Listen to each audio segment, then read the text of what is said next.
Hi there. I want to talk to you today about the speed of change. And in doing so, I want to ask you a question. What is normal? And do you really want to find the new normal? And I'm asking that because the funny thing is, I've never put bumper stickers on my car. It's just a personal thing.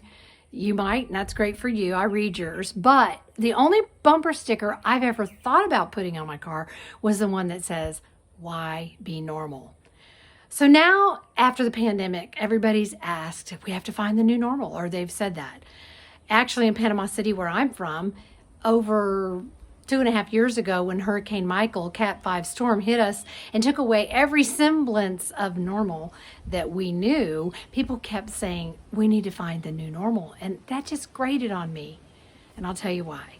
But I'm Beverly Lewis, and I am an executive trainer and a speaker, and I teach leadership development and I coach on that. So that's why I want to give you some things to think about in terms of the future, the speed of change, whether there is a new normal. Do you really want to find it? And I'm going to give you a couple of solid tips on how to develop your agility in a time that demands it. And I'm going to do all this in just the next few minutes. So let me talk to you quickly about the speed of change.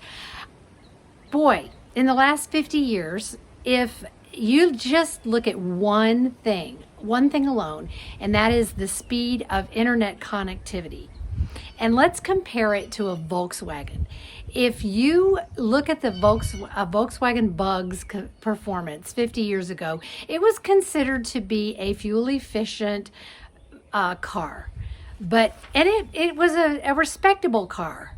It was a fun car. Actually, when I started driving after that time, I owned one at one point. But if you took that same little VW Bug today and revved it up to keep up with the speed of change of the internet connectivity, you would find that it would go 300,000 miles on one tank of gas, and it would only cost 4 cents. Think about that for a minute. That's dramatic change.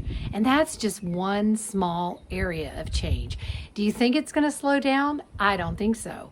Things are speeding up. Some of you are like me, keeping up with things like AI, artificial intelligence, and how that's going to affect jobs in the future, and all those kinds of considerations that come up. And that is one of the reasons that I teach emotional intelligence, but I won't digress.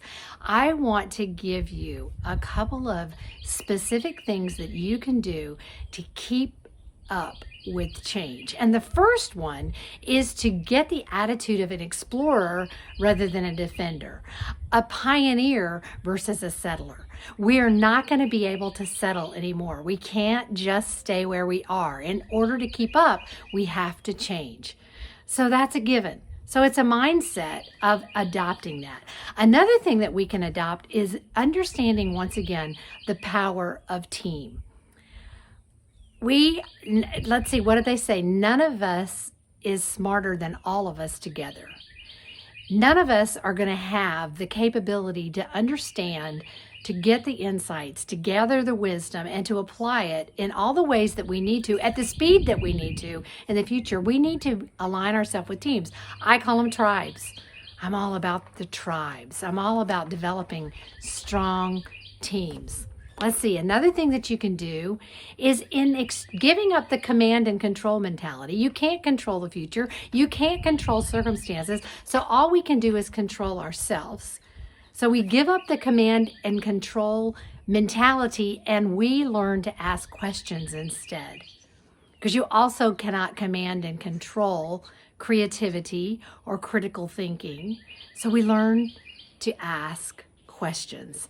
And last but not least, we get to start every day with daily intentions, with a determination of what our mindset is going to be. That's the internal control. That is internal locus. They call it an internal locus of control, because we simply are never going to be able to control the circumstances around us, especially with the speed of change. I hope those thoughts help you today. I look forward to answering your questions. I love to take comments and have conversation. And by the way, we're going to be talking about all of these things in my podcast, The High Road to Leadership, which is now out there, and you can listen, and it's a way we can stay in touch in addition to these messages. So thank you for joining me today. The best is yet to come, and I will talk to you soon.